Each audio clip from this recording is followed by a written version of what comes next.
recycled plastic like that one so it doesn't end up in our waters. And we should keep our waters clean and litter-free. Excellent job, buddy. Well, now here at the aquarium, we know it can be difficult to tell the difference between California sea lions, like your star here, and his cousin the true seal, like gray or harbor seals.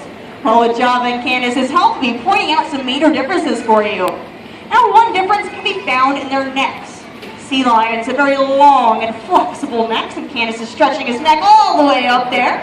And that's pretty impressive, but just you wait because his neck is so flexible. He can touch his nose all the way to his back. Check this out. Yikes! Don't try that one at home, folks. His cousin, the true seal, has a very flexible neck as well. It's just not nearly as long as your stars. Another difference can be found in their rear flippers. Sea lions have the ability to tuck their rear flippers up underneath their bodies. As you can see, he has no trouble at all hopping on and off his seat and following Candace around. Now this is due to a rotating hip bone. His cousin, the true seal, lacks a rotating hip bone, so when they come out on land, their rear flippers stay stuck out behind them. Now Java has come up with a great impression of his cousin. So Java, what does a true seal look like out on land? That's right, like a great big fuzzy bandworm. He is being awfully silly this afternoon, but he is correct. When a true seal comes out on land, they scoot around on their bellies just like that. Another difference can be found in their front flippers.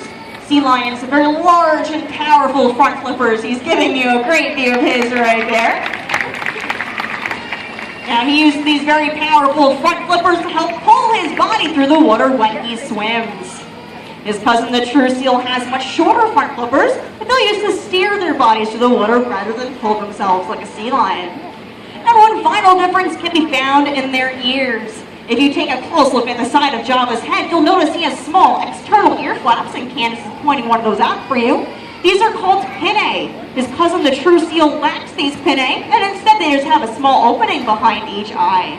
But now that you know some of those differences, be sure to check out our true seals, our gray and our harbor seals out in the front of our aquarium, and see if you can point out those differences for yourselves. But Java here wants to make sure that you never confuse him with his cousin again, and he wants to prove to you all just how easily he can move on land. You see, he's been working on some dance moves. So what do you guys say? Do you want to see Java dance? Excellent. We're going to get Java's favorite song on. And once you hear that beat, let's clap along to it and help Java keep the rhythm. All right, buddy, looks like you got the rhythm. Take it away.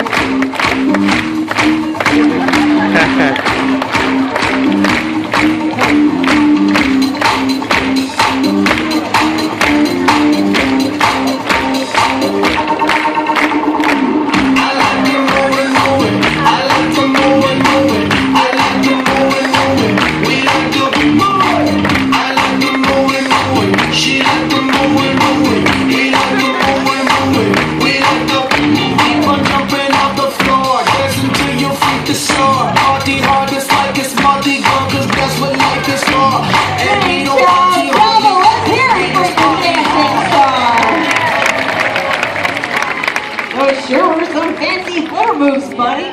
Well, Java and Candace are not quite done with their show just yet. Well, Java and Candace are going to make their way back inside the exhibit and continue showing off for you guys in there. Now, while these two are making their way around, I'm sure you may have noticed that Java is not the only sea lion located in this exhibit. He's joined by Bunker, who's waiting patiently in that holding pool to my right. Bunker is our one and only female California sea lion. She's 12 years old, just like Java, but she weighs just about 160 pounds. So that's a perfect weight for an adult female, and they typically max out at about 250 pounds. So she's full grown. Now your star Java, like I said, is about 320 pounds, and that may seem like a lot to you and me, but believe it or not, he's actually still growing. You see, adult male California sea lions can tip the scales at over 700 pounds. So your star can actually double in size. But speaking of Java, it looks like they're all set back there, so let's put our hands together and welcome them back to our show. Well, now we get a very popular question here at the aquarium, and that's how do we train our animals to do all the behaviors you've been seeing throughout our show?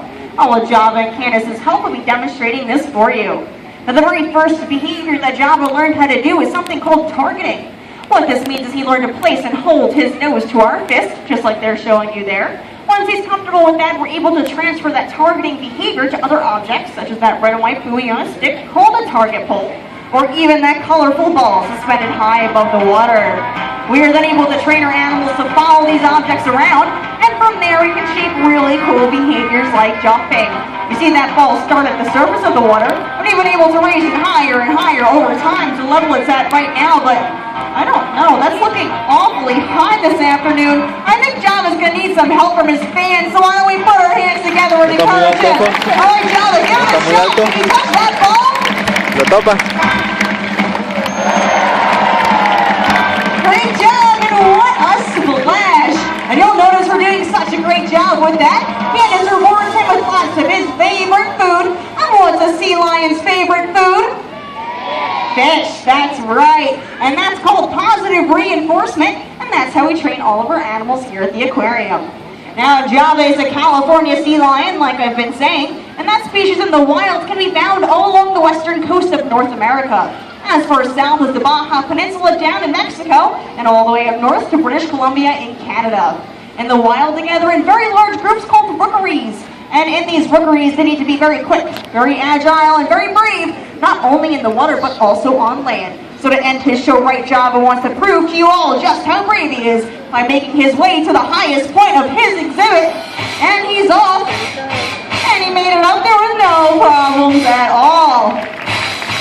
All right, it looks like you impressed quite a bit of your fans up there, but Java, how you feeling up there, buddy?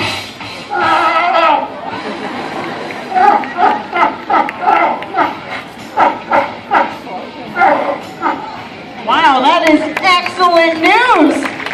And it seems like some of your fans understood you, but for those of you who did not understand that, he said he's feeling extra brave this afternoon, that he wants to show all of you his front flipper stand. So let's see it, buddy.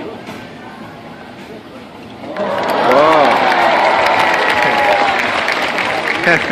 Great job, Java! Well, you know what? We all know there's only a one-way down from a height like that, so Java, let's see that fabulous high dive! Excellent job, buddy. He is our brave young star. But unfortunately, with that big act of bravery, it does just about bring us to the end of our show. You guys have been a great audience. Let's hear one more time for your stars.